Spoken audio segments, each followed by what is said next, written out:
Bihar SCERT NCERT science class वर्ग 9। Chapter है, अध्याय है पहला, हमारे आसपास के पदार्थ, मैटर इन आवर सराउंडिंग्स।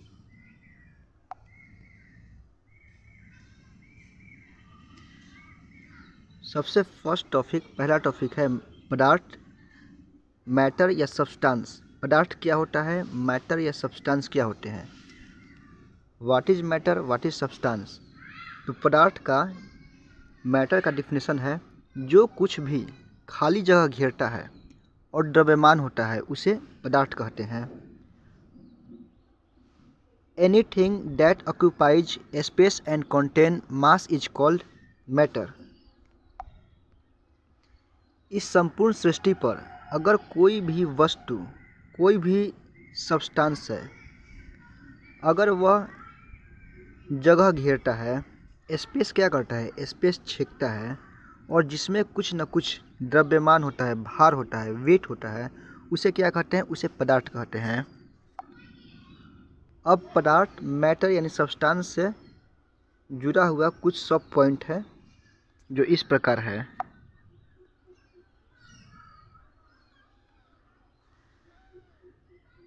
पदार्थ छोटे छोटे कणों से बना होता है जिन्हें परमाणु कहा जाता है। अब प्रश्न आएगा, क्वेश्चंस आएगा कि पदार्थ का निर्माण कैसे होता है। तो पदार्थ छोटे छोटे स्मॉल पार्टिकल से बना होता है और इसे हम परमाणु, एटम्स कहते हैं। तो अब प्रश्न ये भी आ जाएगा कि परमाणु, एटम्स क्या होता है।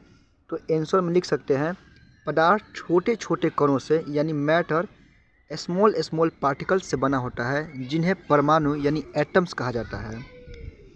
Matter is made of very small particles called atoms.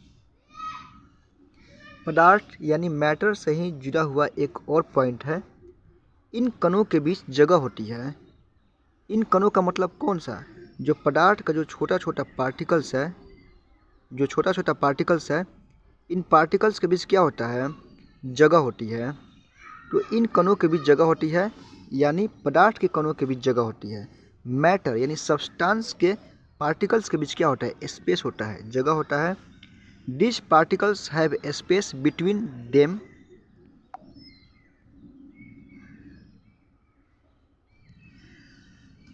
पदार्थ, मैटर से ही जुड़ा हुआ एक और पॉइंट है इसका, आकर्षण बल के कारण पदार्थ के कण एक दूसरे को आकर्षित करते हैं।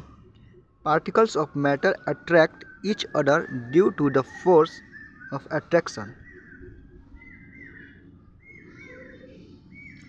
अब समझने का मतलब है कि आकर्षण बल के कारण यानी अट्रैक्शन फोर्स के कारण जो पदार्थ का कण होता है, जो पदार्थ का, मैटर का जो पार्टिकल्स होता है, वो एक दूसरे को क्या करते हैं, आकर्षित करते हैं। एक दूसरे को क्या करते हैं, आकर्षित करते हैं। किसके कारण, आकर्षण बल, अट्रैक्शन फोर्स के कारण एक दूसरे को क्या करते हैं, आकर्षित करते हैं।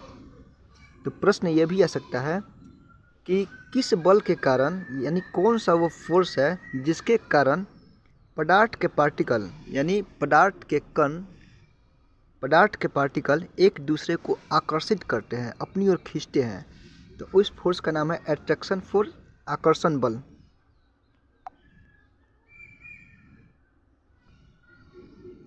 पदार्थ, मैटर से जुड़ा हुआ एक और पॉइंट है, पदार्थ के कण निरंतर गतिमान होते हैं। पदार्थ के कण यानी जो मैटर का जो पार्टिकल्स है, ये निरंतर क्या होता है, कंटिन्यूअसली क्या होता है, गतिमान होता है, एकदम गति में होता है, मोशन में होता है, अर्थात उनके पास गतिज ऊर्जा होती है। प्रश्न यह आ सकता है, पदार्थ के कण यानी मैटर के जो पार्टिकल्स है ये कैसे होते हैं। तो लिखेंगे, ये निरंतर गतिमान, कंटिन्यूअसली मोशन में होते हैं, अर्थात उनके पास गतिज ऊर्जा होता है। प्रश्न यह भी आ सकता है, क्या पदार्थ के कणों के बीच, चाहे पदार्थ के कणों के बीच गतिज ऊर्जा होती है। हाँ, होती है। गतिज ऊर्जा का मतलब होता है काइनेटिक एनर्जी। जैसे एग्जाम्पल में, जैसे ही तापमान बढ़ता है कण तेजी से आगे बढ़ते हैं। जैसे ही पदार्थ यानी मैटर यानी सब्सटेंस का जो सब्सटेंस जो है उसमें जैसे ही तापमान हीट बढ़ता है तो क्या होता है, जो कण होता है ना, पार्टिकल्स होता है, वो तेज़ी से आगे बढ़ते हैं। तो हम कह सकते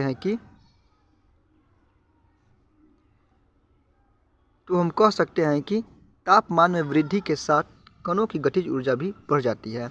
इस प्रकार बोला जा सकता है कि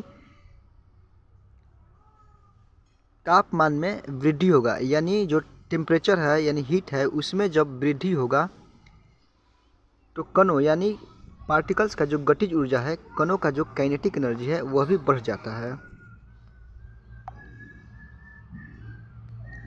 पॉइंट क्या है, पदार्थ के कण निरंतर गतिमान होते हैं, अर्थात उनके पास गतिज ऊर्जा होती है। जैसे ही तापमान बढ़ता है कण तेजी से आगे बढ़ते हैं। तो हम कह सकते हैं कि तापमान में वृद्धि के साथ कणों की गतिज ऊर्जा भी बढ़ जाती है।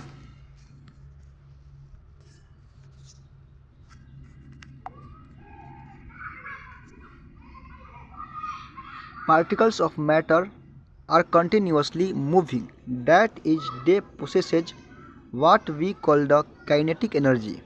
As the temperature rises, particles move faster, so we can say that with increase in temperature, that kinetic energy of the particles also increase.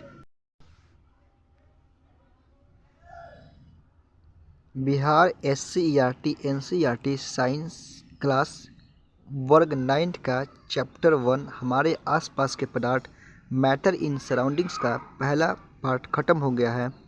Second parts में हम लोग पढ़ेंगे पदार्थ की अवस्थाएं states of matter. Second part में हम पढ़ेंगे पदार्थ की अवस्थाएं स्टेट्स ऑफ मैटर्स के बारे में पढ़ेंगे, और इसके बाद हम क्लास को कंटिन्यू करेंगे। तो आज के लिए इतना ही।